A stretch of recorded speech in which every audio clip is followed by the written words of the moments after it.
Hello, Mutts. I'm Devin Shepard, welcoming you back to part 2 of our revenge series with special guest Chloé Harper Gold. In our first part, we covered the 1978 film I Spit on Your Grave, and in this next part, we will be covering the 2017 French film Revenge. Now, if you didn't listen to part 1, that's totally fine. However, we highly recommend going to listen to that to fully understand the conversation that takes place in part 2. But if you're just here to listen to our analysis of Revenge, welcome. And if you do like this structure, please let us know by hitting us up on Instagram at CadaverDogsPod or by email at cadaverdogspodcast@gmail.com. It's something we're playing around with, and we really appreciate your feedback. And one more thing before we move on with the episode, we do talk about some heavy topics in this episode. We do our best to take care while talking about these sensitive subjects, so please take care while listening. All right, I've talked enough. Welcome to the show.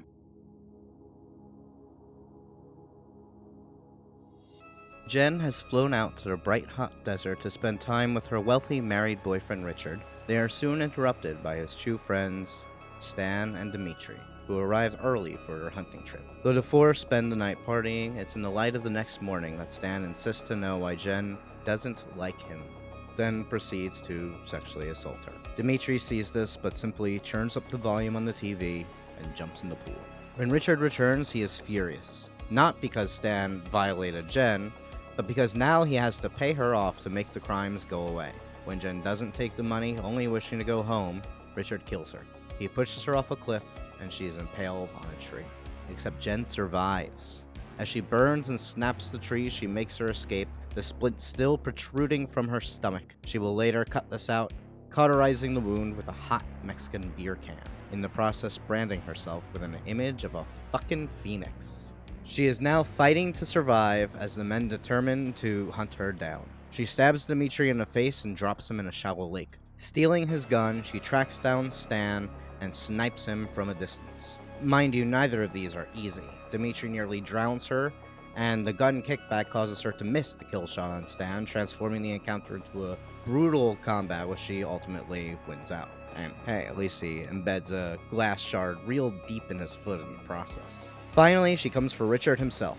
Seeing his friends are dead, he returns to his isolated mansion, strips down for a shower, hears something, and soon comes face to face with the woman he murdered, who shoots her rifle into his stomach. The following encounter is a tense and suspenseful hunt through a glass house. Both characters get shot, blood flies everywhere, everything breaks. They chase each other through the halls, blood in their eyes, until Richard manages to grab Jen by the throat and rants about how women always need to put up a fight. Well, put up a fight she does, grabbing his bullet wound to make him flinch and using the opportunity to shoot him dead. She makes her way outside just as the helicopter arrives. This is Revenge from 2017, written and directed by Coralie Fargeat. In the middle of your summary, I was like, oh my God, his name is also Stan. Yes, I know. He's Stanley. She's Jen. The guy is Richard, which I think might be named after the writer of The Most Dangerous Game, which this is also a little bit based on, Richard Oh, Kimball. And also, like, his name is it's Dick. His name is that Dick. that was my thinking. I was like, what? It's Dick. Well, you brought up Most Dangerous Game, and that brings me to my first question, which obviously reading this film, the men are hunters. They come to the house to go on a hunting trip. And of course, the hunting trip then turns into them being the hunted, with Jen taking up the rifle and going after them. So, what do you think the filmmakers are trying to say when presenting the themes of hunter and hunted? I think it's just a bit on the nose. Mm. So initially, when I was watching this movie and the men show up with their guns and their hunting tactical gear, I had this spark of an idea, and I thought that why by hunting trip they were going to be hunting her. Oh. Yeah, I thought that it was going to be one of those scenarios where it's human hunting. Oh my God, that's so dark. Oh my It God. Have you guys read The Most Dangerous Game? no. I listened to the audio drama. So it's a man who gets stranded on an island where there's just like one guy and his servant live there.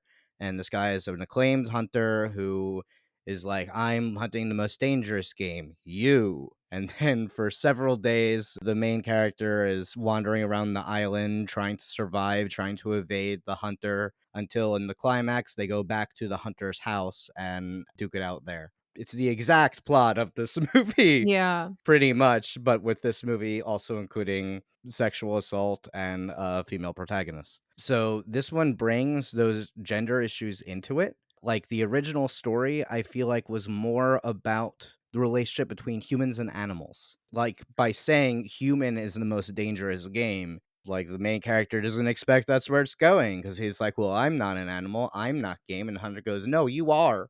You're the thing I'm hunting. And just realizing that like he comes from a fairly privileged background himself. He was on a freaking yacht that he fell off of or something like that. The prey was?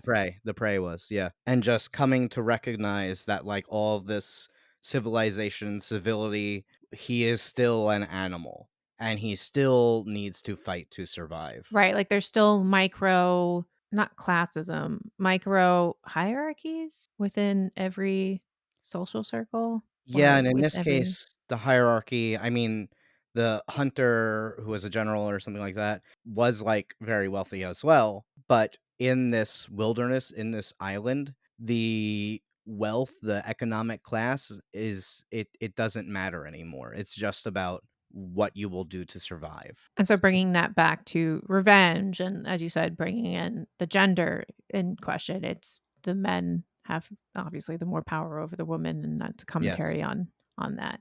Yeah, I agree with Chloe. It's very on the nose, but it is interesting to I don't know, I always love when people modernize old stories and put it in different context, so I do appreciate that it does that, and it does modernize it. Which I think it's doing intentionally. I haven't Yeah. seen anything from Fargeat where she says specifically, "I was inspired by the most dangerous game," but it feels like there are enough similarities for it to be intentional. It could be a coincidence, but I don't think it is.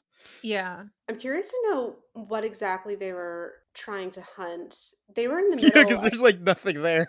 they were in the middle of this vast desert. What what were they hunting? Like, what were they hunting with those massive guns? Camels? I don't know. It does beg the question, but it's like, okay, well then are they actually hunting? Because I know that like there is this idea that men just like go hunting to like feel powerful. Like this isn't my idea. This is an idea that's been presented in like society. It's a male cultural thing, and like I'm Yes. gonna get super gender stereotype, but just like Yeah, put obviously, there examples. are women who Yeah. hunt as well, but Yeah. It's also interesting hunting considering the context of, I guess, sport hunting and quote unquote big game hunting, which is Mm, what these men are doing. They're not hunting for survival. They're not hunting to kill animals as a source for food, which is what humans have done both in the past and now, just to sustain themselves and to sustain their communities. No, this is a hobby for them, and for a lot of people who are into hunting, it's a hobby, and maybe it's just the vegan in me that's so just disturbed by it. yeah, They're killing something or trying to kill something for the sport of it, Yeah. for funsies. Like to that's prove how fucked up, big their man. dicks are. Yeah, to prove they're powerful, to try to connect to their primordial ancestors in a really roundabout and misguided way because they're using fancy guns. That's the technical term for it, fancy guns. Yeah, fancy guns. They're not even using their strength. Yeah, but they are throwing money at it. They have all this fancy stuff and they're like, "Here, I'm gonna get the most high-tech weapon, I'm gonna get the most high-tech vehicles," Yeah. and, like, yeah, it does take skill out of it. Sorry to j jump in on you there. No, I mean, like, it does take skill out of it. They're just driving around in their fancy little go-karts with their high-tech weapons to go kill something. Right. I love that read. And then, like, when we look at it when Jen then picks up the gun and uses their own weapons against them, I feel like it changes because, like, yeah, if they're out there for sport hunting, that's not what she's doing, at least my from my read, she it's survival for her. Yeah, completely. Her life is in jeopardy. and she is trying to not die. Yeah. In fact, like, all of the kills are in defense. The one time that she doesn't attack in defense is when she first shoots Richard and gives him the big gash, because at that point, she is hunting him. But ultimately, at the end, when she does kill him, it is a response to him almost killing her and is a survival tactic. I would argue that was also defense. I mean, he is holding a gun. It's just not pointed at her in that specific moment because he didn't see her. And he says like, "Oh, let's talk about this," but he doesn't mean that. I started watching some YouTube video and then I turned it off where a guy was like doing all the victim blaming thing where he's like, Oh my "Oh, god. what's she doing? Like, why is she coming out here? Like, she has to know this was gonna happen because she's going to the middle of nowhere and trust What? these random dudes." And I'm just like, okay, at the end of the movie, though, she's not doing that. We've clearly established that you are going to kill her. She needs to take this shot. She is in the middle of nowhere. She needs you to be gone when the helicopter arrives, or she will be killed. Yeah. The one potential argument is that after she kills Stanley and has his vehicle, theoretically she could take that and leave, but I'm not convinced that's actually an option. They're in the middle. Like, I don't even know if she knows how to get out. I don't like, where Yeah, are they? It's very exactly. vague where they are. They shot in Morocco, but Fargeat has specifically said like it's meant to be set wherever you want it to be set. We were not specific about where it is. It Yeah. could be any desert. Yeah, like, yeah, she could take the car, but exactly, where is she gonna go? There's Yeah. nobody and nothing for miles except for her boyfriend's house in the middle of it, where she knows that eventually a helicopter will come to collect him. Yep. That's her only choice, that's it. Yeah. Yeah. And medical supplies. I mean, we're just talking about, Yeah. "Hey, you need to go to the hospital." Girl needs to go to the hospital. Yeah. The movie definitely pushes the magical realism Yes. in that Yeah. respect. Like, obviously, I mean, she literally dies in the beginning. Like, I take that fully as a resurrection. Although I should say something like that initial resurrection actually has happened in real life. There was a case like that in the late 90s. I didn't get to do too much research on this, but it was someone skydiving and fell on something like that where it stabbed them. So I guess like then all the pressure of the fall is directed into that one single point instead of distributing to the more vital parts of the body. Oh, shit. And it was the fire ants specifically. That there were fire ants on them, fire ants bit them, and that gave them the adrenaline to wake up and get out and go to a hospital, and they were saved. Holy shit. So is that what is referenced with all the ants when she's on the at the tree? Like, is it directly referencing that? That's what I thought. It probably is. I think we can also talk about what the ants mean metaphorically, because I think they do mean something. The first time we see an ant is when it's crawling on the apple, which is like sort of old and rotted. Again, very on the nose here with an apple. Yup, apple, a sexual symbol in itself, and now there's a little ant crawling over it, so it's almost like the death of innocence, the death of sexual innocence in that respect, death of virginity, whatever you wanna think of it as. You could also just see it as the ants are a part of nature, and it's you're becoming part of the nature, you're becoming part of the earth, you are becoming the wilderness, Mm. the desert. Infested sexuality. Yeah. Yeah, and then there's also, ants are creatures that are led by a queen, and the men are male worker ants, the drones work I for a hadn't even queen. thought of that. Yeah, that's true. That's true, yeah. And she kinda takes power from the ants in that, if it is part of her Yeah. resurrection story. It's also capable of crazy physical things, like they can Mhm. lift Yep. objects that are heavier than them over their little ant heads. Yep. Yeah, very strong creatures. Yeah. Yeah, we should all inspire to be ants. I do hope on the topic of animal cruelty, I do hope that they didn't, like, actually drown that one ant in blood or Yeah. Yeah. the spider in pee. I mean, I don't have sympathy for a spider, but I hope they didn't actually kill those things because you shouldn't even these, like, disgusting, horrible creatures, you shouldn't kill them for the sake of entertainment, so I hope they didn't do that for real. Yeah, I Yeah. didn't see a Humane Society stamp, but I also didn't finish the credits, so I don't know.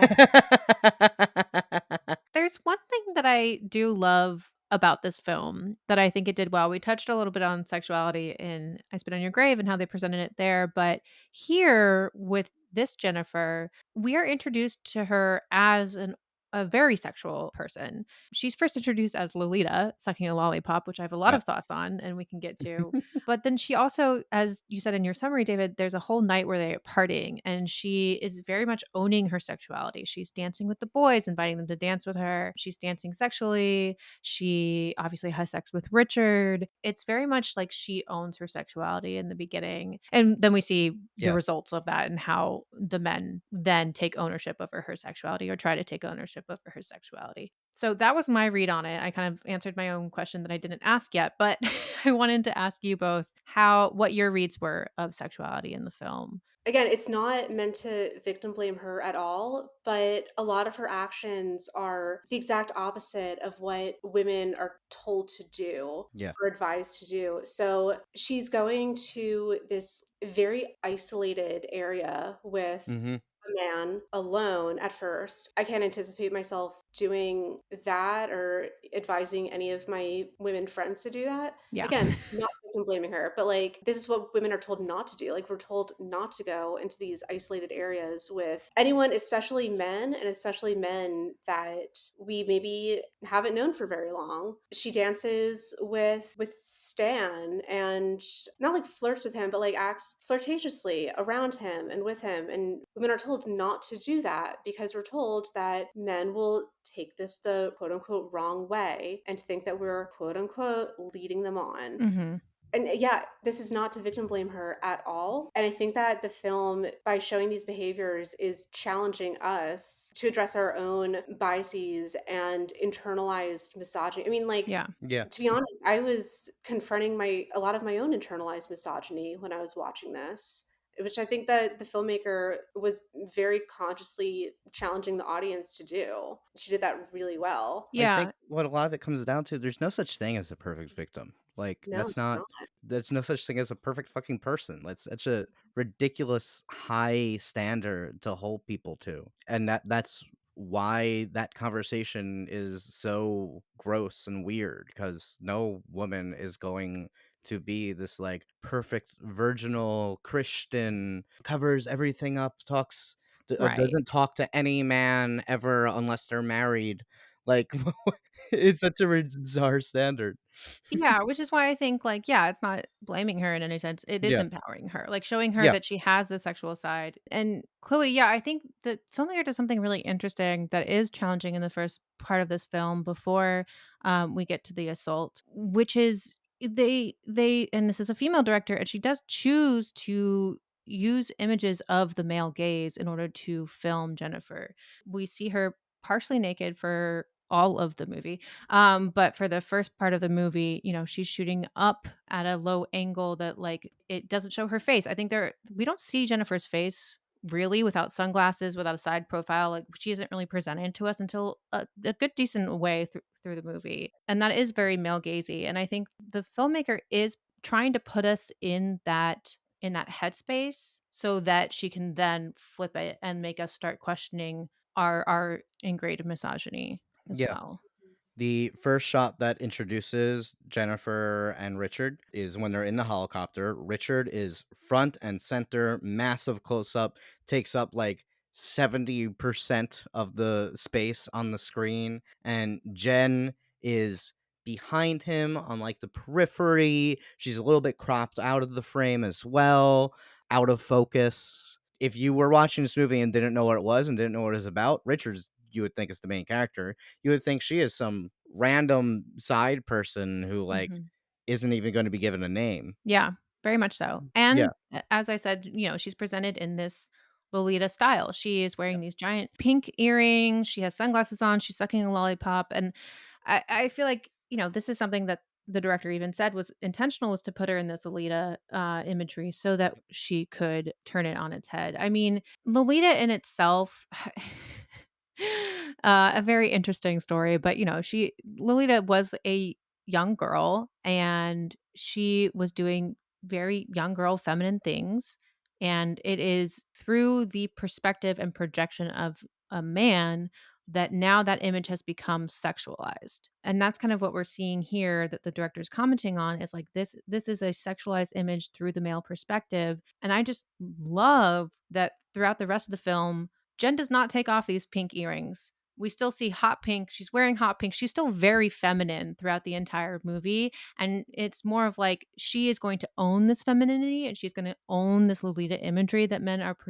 putting on her and change it and make it into a powerful image by the end of the film. Yep, absolutely. I mean, off that, there is also a lot of phallic and ionic imagery throughout the movie, especially the phallic imagery. I mean, the rifles themselves are big penises.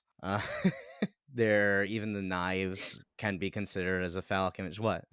I can't not laugh at penis. I'm sorry. That is so immature of me. I'm like, But yeah, and also the splint itself, the splint that is embedded within her, and then she's walking around and it's just like sticking out of her stomach. And there was a point in the movie when she's sitting down, I just looked at the frame and I went, "Oh my god, she has a penis." And then she has to cut it off. She is initially empowered by having a penis, and then she cuts it out, but she still uses all the male weapons and the phallic weapons as she fights the men. so you feel she's empowered by having the penis? Because I would feel like she's empowered by cutting the penis off. I think it plays with your expectations because at first you expect like, oh, she has a penis, therefore she will be empowered. But then I agree with you.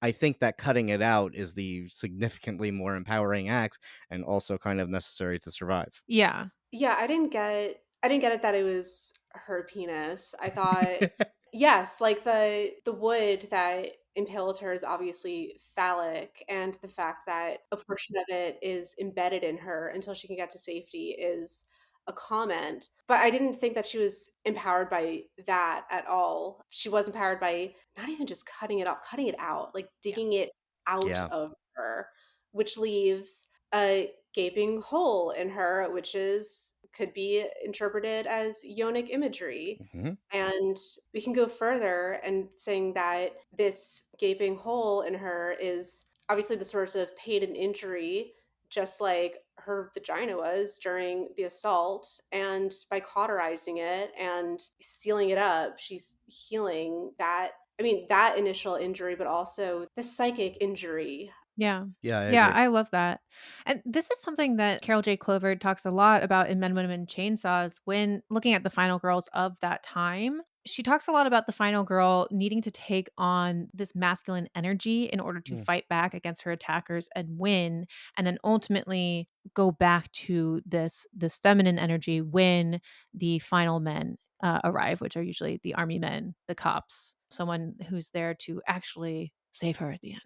Whereas, like in this movie, and a lot of movies that we were seeing around this time in French new extremity films, that we're seeing final girls actually be the final girl. And like bring it back to what you were saying, Chloe. Like, I agree with you. Like, I didn't see it as this phallic imagery, other than, yes, this is her cutting it out of her and like a symbolism of what just happened. But she does own this femininity and doesn't really take on as much masculine energy as we typically see final girls do. That might be arguable also. I feel like maybe final girls don't take on masculine energy. Instead, the female energy is the empowering energy, and we should stop looking at empowerment imagery as masculine. I want Carol J. Clover to write a sequel. I know. It's been like 30 years. I want to, because like so many of the movies that have come out since then have been kind of responding to her book, and I want to see what she makes of that, because we can figure out what we make of that, but I want to see what she makes of that. But in addition to all of this, though, with the phallic imagery, also then in the end, when she's fighting Richard, who is stripped down, butt naked, he is exposed and vulnerable in the same way that you would usually expect a woman to be in similar movies. And when she shoots him right in the stomach, in the same place where her splint was, and creates a hole in his stomach. I saw that as ionic imagery. And to cover it up, he wraps saran wrap around his torso. And I'm like, oh, it's a corset. He's wearing a corset now. So he becomes emasculated and feminized through this ending sequence. And then the final blow when he's strangling her and she gets the upper hand by grabbing his bullet wound, aka vagina. I love that read. Yeah, I think I that's so much fun. You use the word emasculated, and that's something that I'm constantly seeing commented on throughout the film, Mm. specifically in Stan. I feel like it's very cultural now to talk about men's issues with their height and their insecurities with their Oh height. yeah. She specifically points it out in this movie, and he does feel emasculated when she's like, "Oh no, you're just too small." But we're constantly seeing, specifically in Stan, but then yes, for Richard as well, we're constantly seeing them fight back against this emasculation or what they feel is emasculating energy with a force, obviously. Yeah, and Stannis also seems to be emasculated by Richard as well. That Yes. in their relationship, Richard is the one who holds all the power. Stan is like, "Yo, I may be a rapist, but I don't know how I feel about this murder thing." That aspect of him, I just wanted to throw my laptop across the room. Like, when Richard pushes Jen off the cliff, he responded so he was just so horrified and so disturbed by this presumably murder that he just witnessed. It's like, dude, you absolutely cannot take a moral high ground at all. Yeah. First of all, because his actions directly influenced the murder attempt. Let's not forget, he started this entire fucking thing. All of this is his fault. But also, like, you're a fucking rapist, dude. Like, you can't act so horrified about a murder. Like, let's be real. Yeah, it shows that he really just like doesn't understand the implications of what he's doing. And he is just thinking about one thing and thinking about himself and does not know that there are consequences to these fucking actions that are beyond him. Well, speaking of Stan, let's talk a little bit about the actual assault scene or lack thereof. What were your thoughts on how the director handled the assault in this film? I thought it was appropriate for the overall tone of the film, and I also thought that it was very much of this decade. I think that the prolonged assault scenes in I Spit on Your Grave was very much a product of that time, like in the 70s, whereas this assault scene is very much a product of the 2010s. Yeah, at a time where, like, living through this was a topic of conversation. I mean, this film was made right before the Me Too movement, but after Trump got elected. But it, like, even around all those years, if you guys want to travel back with me to that horrible time that we were all alive and living through this, women were starting to get more noticed and were starting to speak out, and we were starting to like pay more attention to the female perspective, especially in film, and especially being like, oh, the male gaze needs to be redirected and we need to rethink how movies are made. It's filmed also, and the cutaways from it also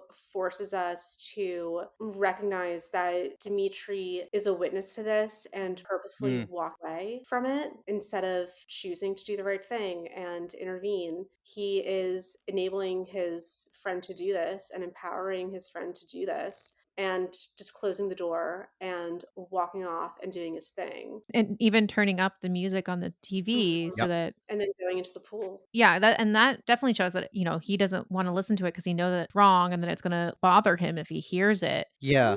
I don't think he was necessarily gonna be bothered by it. Not in the sense that he would feel guilt. The sense that I got is that he didn't wanna hear it because it would be an inconvenience to him. Mhm. It would Yeah. be Yes. unpleasant on a surface level to hear that for him. Like, he Yeah. doesn't feel guilt about it. He just it's just a fucking Tuesday for him. Which, in a way, the movie is also doing the same thing, though. That it's also making us a witness to it and making us ignore it and push it away because to linger on it would make us uncomfortable and be an inconvenience for us. Therefore, we're going to follow this other character instead to make it more manageable. And there are a lot of implications in actually showing this and the whole discussion about whether or not that is exploitative. But I also feel like just going away from it, going into the other room, and not showing anything almost feels exploitative in the other way.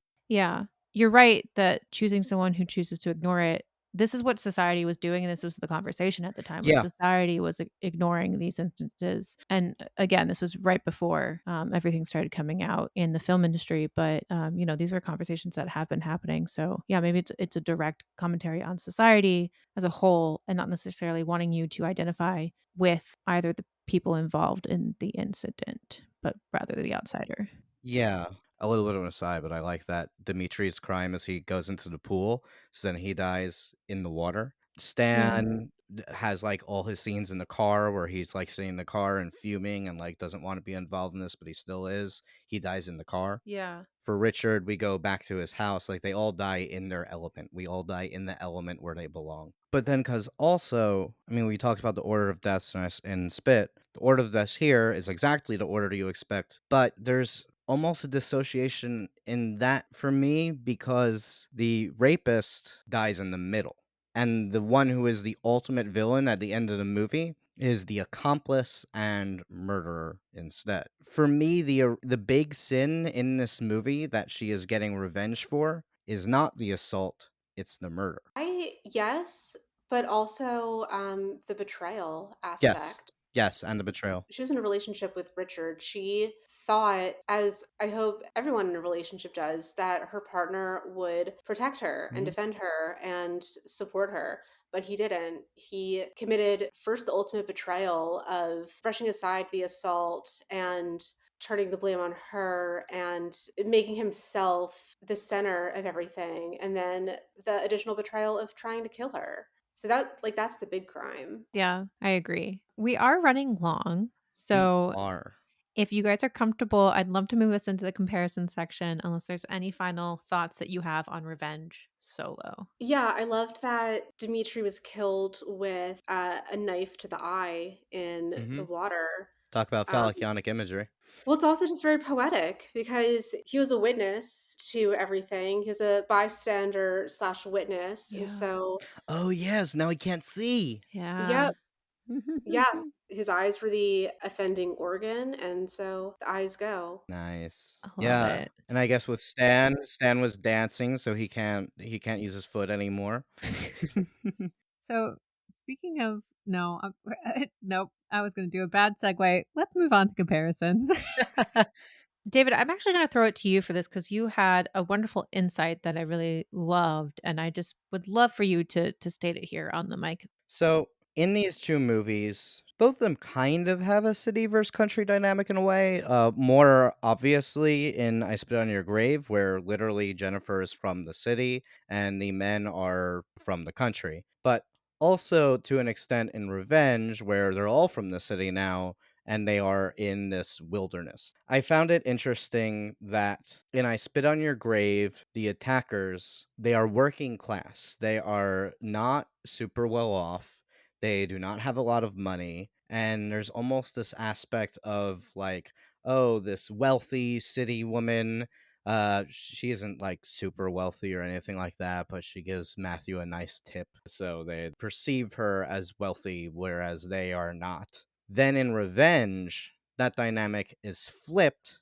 Jen is not broke, she's not impoverished, but she is an aspiring actress. She is not established in any way. And these men are ultra, ultra wealthy. And I just found it interesting that the idea of the attacker, if we, at least if we look at these 2 movies specifically, but I think it applies to other similar movies of both time periods as well, the idea of the attacker has shifted from the, to use the stereotype word, redneck country person to the super wealthy person in power. What do we make of that? Yeah, I it's interesting when like hearing Chloe when you were talking about the true story that inspired I Spit on Your Grave, that incident took place in the city Mm, where the woman was attacked by city people. And then yeah, and then he decides like I'm going to set it in the country. So there's a very specific point that I feel like the director's trying to make here about it being in the country. And I don't I think it's about perspective. I think, like, maybe he's speaking directly to the empowered women of the time who are coming out of the second wave feminism and ability to have more sexual control because of the release of the pill, et cetera, that he's like, "Oh, but this this threat is still out there and you're kind of living in this bubble, and outside of the bubble is the country. And that's That's where Yeah, that's yeah. a good point. I don't know the specific research of it, but when I think about second wave feminism, I tend to think of it as happening in cities. I don't tend to think of it as happening in countries, but correct me if I'm wrong about that. Yeah, I mean, it's happening everywhere, but I think, like, it's always at the forefront in these cities just because they tend to be more progressive. In terms of the movie, there's also there's this subgenre of film called exploitation, which I think this can fall under. Yeah, it's an exploitation film subgenre based on stereotypes of southern United States and rural areas. Like Texas Chainsaw Massacre is another example of exploitation. And if we want to get into films about rape, Deliverance, which is also exploitation. Yep. Yep. Hills Have Eyes. Yeah. So this is where Carol Clover was making the Western comparison. She basically argued that this exploitation subgenre, and to some extent even the rape revenge subgenre, is an evolution of the Westerns cowboys versus Indians subgenre. That it is the settlers versus the natives.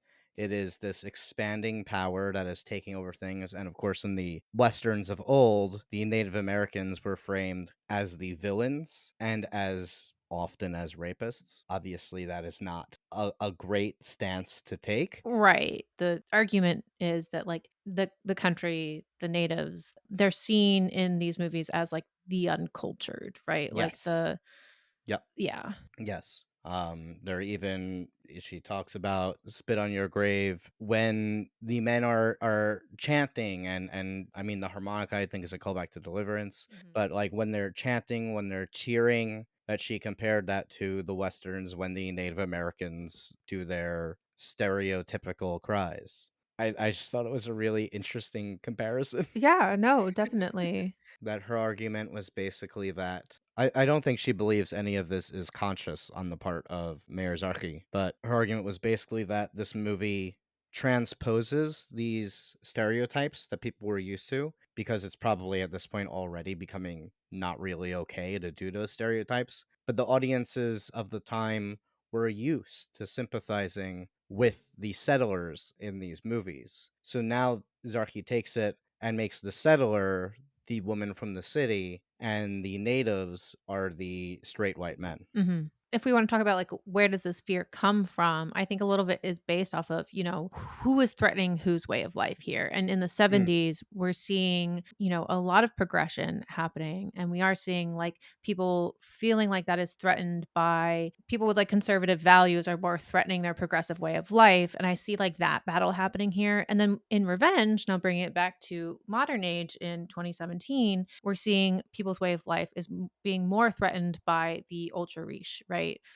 These people at the 1%. Oh, when was Occupy Wall Street? Was that like Oh, 20? that was before this. That was when we were in college.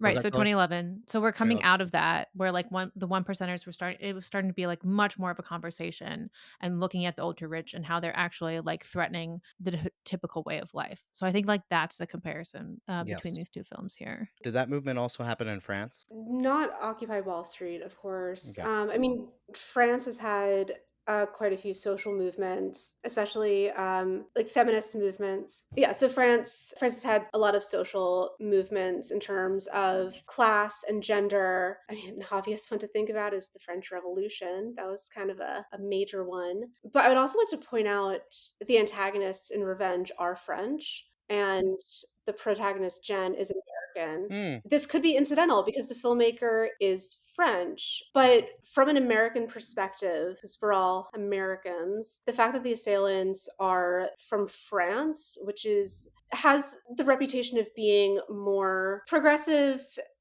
compared to other places in the world, let's say. And France has, is known to be more of like a powerhouse economy and culture and society. So I think that the assailants being French and like being super wealthy in comparison with the survivor being American and not super wealthy may have been a conscious choice. Yeah, no, I agree. It's interesting. I didn't even think about her being American and them being French. But I think you're right. Like it is making a comment on, yeah, the way Americans view French as being very progressive. But at this time, there was a lot of unrest in France. We're still seeing the effects of this actually, where a lot of like conservative politicians were really forcing policies in France. And there was a lot of civil unrest, a lot of people marching in the streets. Like, do you remember this time? There was like so much happening in France where like every day Yeah. there was a revolt and there was a lot of violence happening, where it's almost like it feels like the director is making that comment of like, no, hey, we're not just like totally progressive over here. Like there are people who control our country like they control your country. They're different, but there's this upper crust power. We're one and the same, Americans and French. There's also the thing that violence spans across all cultures and all Yeah. classes and all social stratospheres. Unfortunately, violence, especially gender-based violence and sexual violence, is so pervasive in the entire human race. There's no dividing line. Like this group of people are good and like they would never do such a thing to a woman. Like no, like you find this behavior every single fucking place. Yeah. Yeah.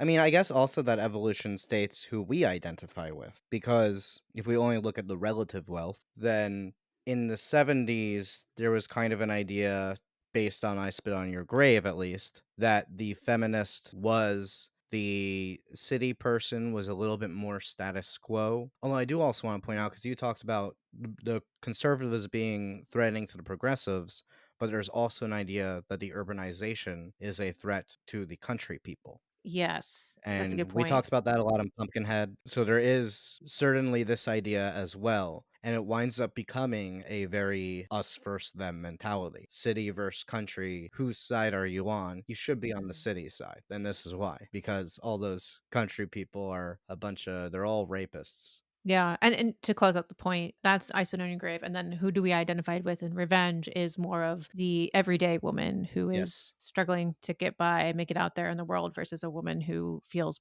maybe a little more established and well off. Yeah. Do we want to talk more specific about how these films employ the male gaze? And I guess we can start with, what is the male gaze?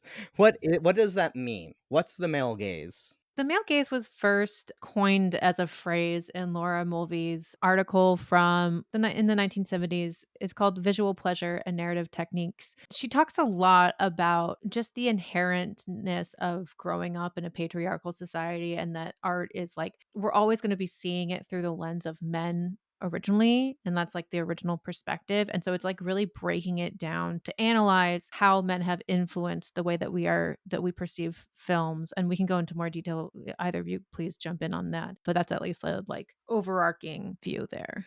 Yeah, I read this for the first time in researching this. I actually didn't know about the essay. Like, I knew the term male gaze, but I didn't realize there was like a specific essay that it was referencing. But we will link it. It is something you should absolutely read. But basically, she's references Freud a lot. It is very much a kind of Freudian psychology based paper where she discusses Freud has the fear of castration, and he kind of says that the woman is a fear of castration because she does not have a penis.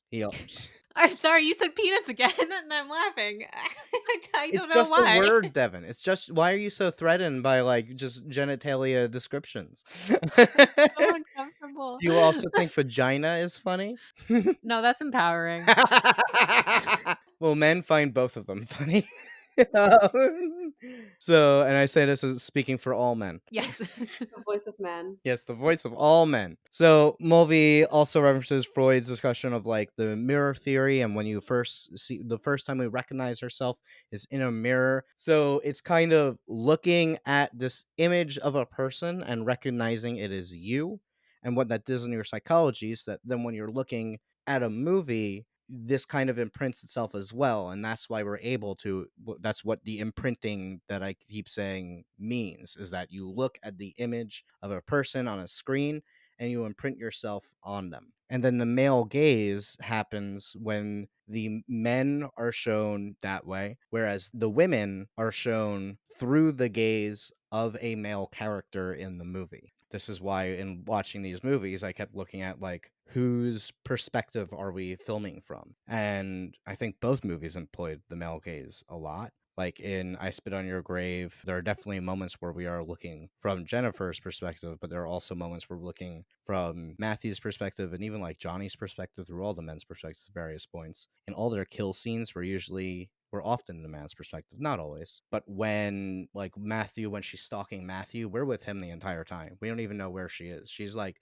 the horror Jason monster that's fleeting and teleporting around the screen. And he's like, "Where are you so I can kill you?" But we're with him. He's in close ups. She's in wide shots. Mm. There's a deeper read to this also where everything that you just said, but also like what that does for women in a film is like it very much objectifies them, Yes. whereas they are less active in a film and more seen as like objects moving around the screen, as you just described. Yes. Other ways that we see this, and I think this is something very much seen in I Spit on Your Grave, is the use of nudity. This tends to be something that people talk about when looking at the male gaze because because women are just naked, because women are just naked all the time in these movies, and they seem to like, and it begs the question, like, does she need to be naked? Why is she naked? And often the answer is because, it's not seen as anything offensive, and it is sexualized, inherently sexualized through the male perspective.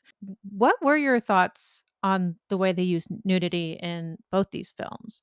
Because it is very present in I Spit on Your Grave, but it's less so in Revenge. Again, I think that a lot of it has to do specifically with what decade these films were created. I mean, in the 70s, there was so much nudity in 70s horror. And in the 2010s slash early 2020s, I don't think that I've seen a lot of nudity or a lot of full nudity, probably because of like shifting perspectives, shifting styles of filmmaking.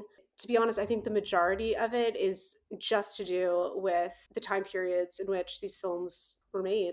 Yeah, I'm thinking about it being the 70s and thinking about it, they changed the title for it to be more fitting for the exploitation films and grab that audience. That's kind of what I'm seeing in I Spit on Your Grave too, is I can very much see the producers being like, this woman needs to be naked so that we can appeal to the male audience in this B horror exploitation world. But that in itself, I think, is male gazy because they're making it for a male audience. And this is something that Clover talks about in her book. We'll keep referencing her, is that movies around this time were being made with men in mind and less so with women. Whereas, like Yeah. with Revenge, I feel like the audience is women for this film for the most part. I will say also though that as a man, Revenge is sexy as hell. I don't Oh, interesting. Yeah, like I understand that it is subverting the male gaze, but it is also using the male gaze. And Yes. not just before her assault, but I mean, for me, maybe this is more about my interests in women, but I thought I found her more attractive in the latter half of the movie. She's like covered in dirt, running around the desert, in a bikini the entire time, which is not a realistic outfit. It is a sexualizing outfit that she's wearing. I think to challenge you there, I mean, like, yes, I understand that read, but at the same time, like, I think we need to see that imagery to challenge our own internal misogyny and our own internal sexualization of a woman. She should be able to dress in a bikini on a film and for us not to have to sexualize her, you know? Like, I think that is the challenge there is like she is empowered in the second half of the film. And I see her as a woman, like, I'm like, yeah, she's fucking badass. I love that. And I love that she's doing it in a bikini. I then feel more empowered about my body and my sexuality, Mm. but there is that challenging of, like, how are you viewing her? Are you viewing her with some sort of, like, projected sexualization? I didn't see it as sexual at all. I didn't think that she was being sexualized at all in the latter half. I mean, it wasn't her choice to be running around the desert in a bikini. Like, that's what she ran out of the house in. She's using what she has. I don't know, maybe it's just me, like, not seeing the situation as sexual, just seeing it completely tactical and realistic to a point. Mm. Yeah. She has to move around. What is she gonna do? Just not? I agree. Yeah, I totally hear that. There's an article I'll reference now. An article from Slate by Lena Wilson, Revenge and the Case Against Rape Revenge Films. And in this one, she makes a lot of the arguments that I'm making and basically says that, like, while Revenge, she felt it was a step in the right direction, but she also felt that this genre, that the very nature of revenge is preventing the woman from actually processing what happened to her, and that it is by its nature exploitative. And I found that interesting as an alternate read on that movie. I mean, it's a female director, but I mean, we can ask, does the male gaze require a male director? Is a female director automatically not going to have the male gaze? Like, how much does the gender of the director factor into our reads of these movies? I mean, we all grew up in a patriarchal society. You know, we all grew up on films that were primarily shot in a male gaze. And I think it would be wrong to say that you can shoot anything without that. I mean, you inherently learn the male gaze as a filmmaker. Yeah, You can adapt it, but it is always going to be there. Maybe not forever, but at least when movies are being made in 2017, for sure. totally. I mean, we can also ask, if a movie can be exploitative and cathartic at the same time, is that okay? I think it has to be. I think that's the point, is that it challenges your perspective. If you're a person watching the film who hasn't experienced sexual assault, then it won't be cathartic for you and it might be exploitative. It might be the other way around. But the point being that you should be able to watch the film and come out of it with some sort of understanding of sexual assault or some sort of perspective on sexual assault, at least. It should be challenging your own beliefs. Yeah, totally. Okay. Well, Chloe, thank you for being a part of the longest episode that we have yet to date. Sh- Thank you so Brilliant. sh- much. Should we move on to the bone reviews and then close this out? Unless Chloe had anything to say about those last few points. I think that's interesting, David, that you categorize Jen's actions and like modes of revenge as masculine in that Mhm. she's running through the desert with a gun. And I just think that it's very interesting that this cultural perception of guns is that they're masculine and a masculine Mhm. weapon. I don't think they are. I mean, first of all, because like they're fucking objects and like objects are not inherently gendered.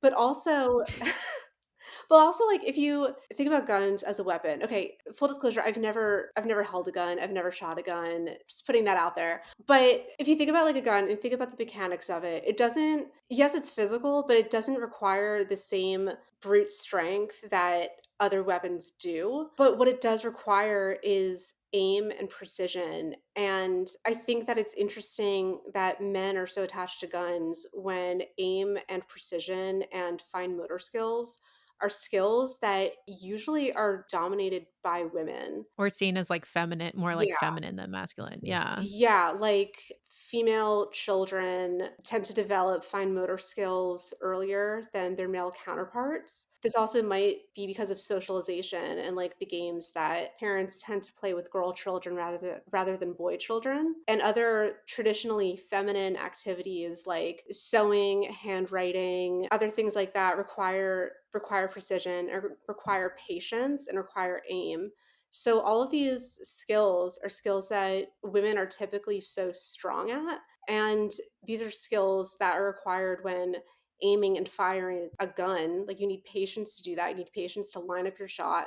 You need to have the manual dexterity to pull the trigger and you need to be able to aim it properly. So it's so interesting to me that guns are so connected to men when really, I mean, if you get down to it, like this is a woman's domain. Yeah. I love that. Yeah, that's I mean, just to state the argument that it's a masculine weapon, I think mostly revolves around the fact that it's phallic. Like Yeah. just that it's phallic and It's a giant penis. yeah, it's a giant penis. You said it this time. I did. I did it without Good laughing. Without job. laughing. You just smiled a little.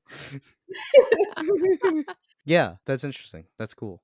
So now it's time for Rob's favorite part of the show, the bone review section, where we rate each movie on a scale of 1 to 4 bones. Starting us off this week with I Spit on Your Grave is Devin Shepard.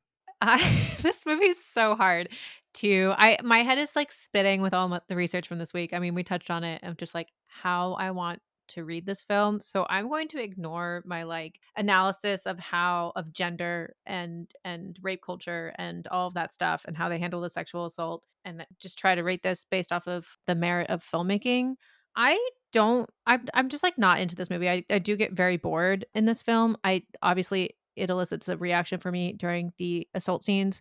But other than that, like I am pretty bored. I am disappointed of the lack of character development specifically with Jennifer, but I do feel like it is also seen in the men as well. It is very exploitative. It's just like not my type of movie. I enjoy B horror. I enjoy films around this from the 70s, but this one in particular just like is not doing it for me. I don't think the direction is strong and the cinematography is strong. I definitely don't think the writing is strong. The pacing is totally off for me. So I'm going to give it one bone. Yeah. Then that's taking out my analysis of gender and sex. Chloe, what is your rating?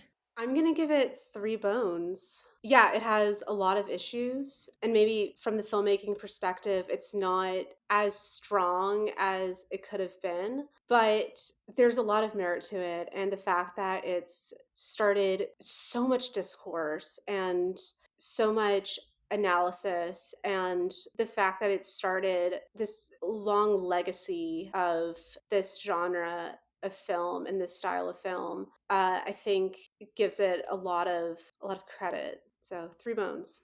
I finished this movie and immediately started doing research because I didn't know what to think about it. And then I got those very conflicting answers about what to think about it, and it didn't really help. So I feel like I kind of need to put aside the question of art versus exploitation when rating this because seen it argued both ways, and I'm not sure what to think. I also don't think there's necessarily something wrong with exploitation, to be clear. Like, this was asked a few times, but in my personal opinion, exploitation's allowed. You're allowed to just have a cathartic movie that is not deeper. And I don't think this movie is necessarily deeper. I think there is a lot of things it does wrong. I still just do not believe Jennifer's methods of revenge. I think it is very weird how it's handled.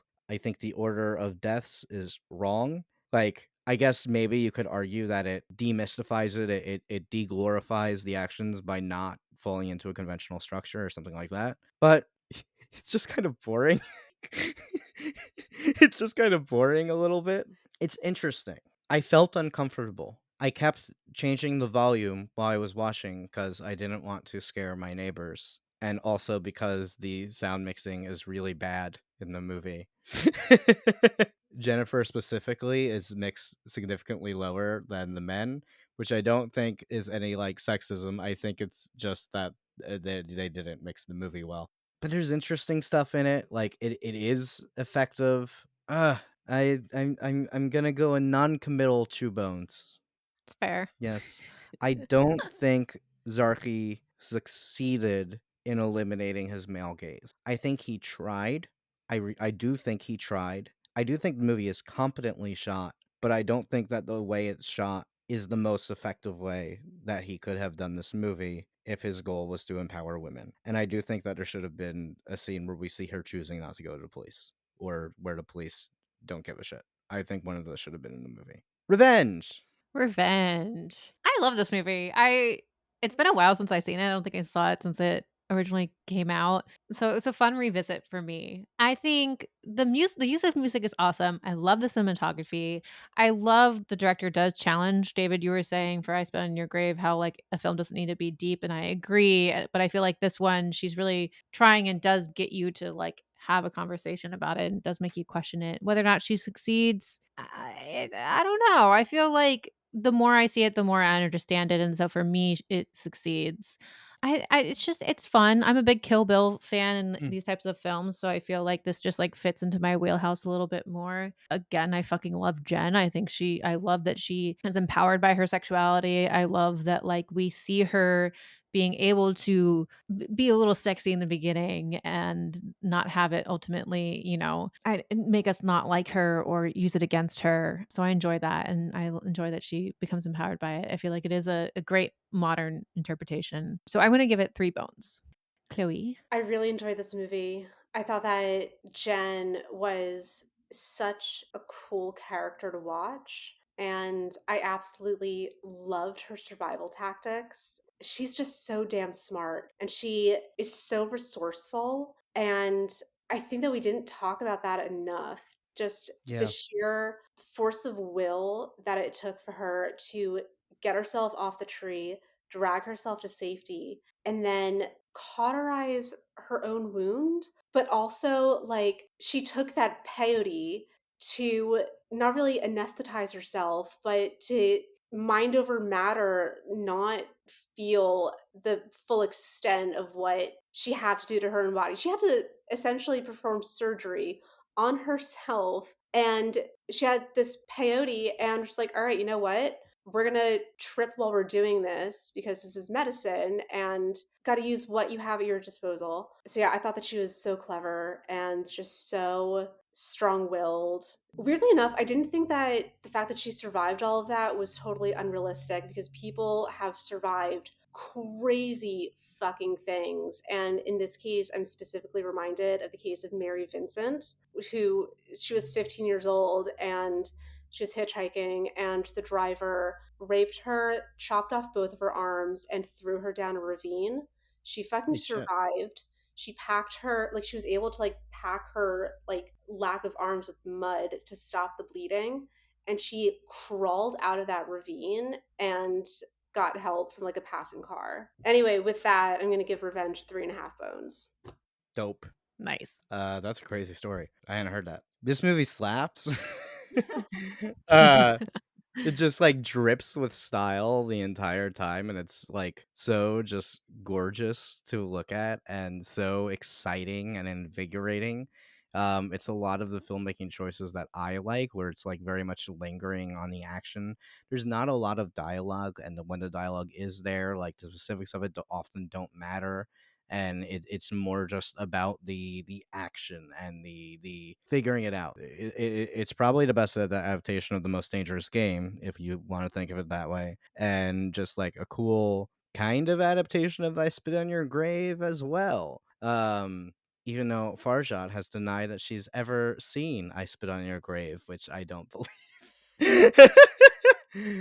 um yeah, this movie's great. And I also want to just shout out, both in Spit, Camille Keaton, and in this movie, Matilda Lutz. Both of these women give amazing fucking performances with a fantastic amount of range, and I love it. So, again, I don't think that Revenge makes me as uncomfortable as I Spit on Your Grave. Whether that's good or bad, I don't think is for me to say. But as a movie experience, it definitely made it easier to just enjoy it and have fun. And I really did have a lot of fun. So I'm going to give this 3 bones. And for some reason, it took 7 fucking years for Fargeat to get her next movie out, which is like that's obviously a sexism thing. That's ridiculous that it took that long. But her next movie is coming out. It's called The Substance. I've seen it already, and it's like festivals previews. It's been out there, but it's not out yet. When this movie comes out, you guys want to fucking watch it. It is amazing.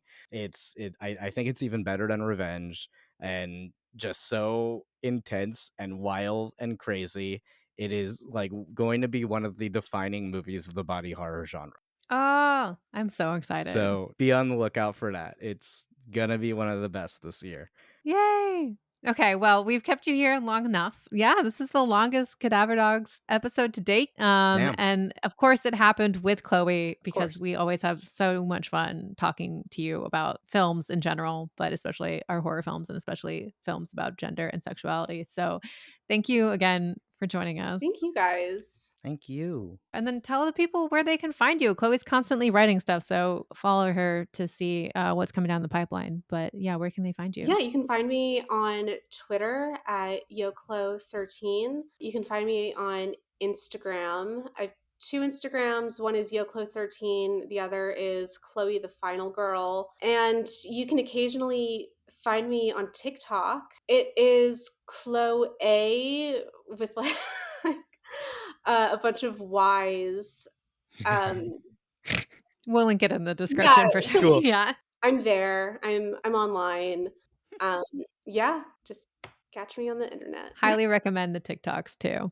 And Devin, tell them where they can find us. And as always, you can find Cadaver Dogs on Instagram at Cadaver Dogs Pod, on TikTok at Cadaver Dogs Podcast. And we are taking suggestions. So, everyone, if you have a thought about what movie you want us to cover, or maybe a guest you'd like to see on the show, hit us up on either of those platforms, or at cadaverdogspodcast@gmail.com. Okay. Thank you again, Chloe, for joining us for today. And we'll see you, Mutts. Peace.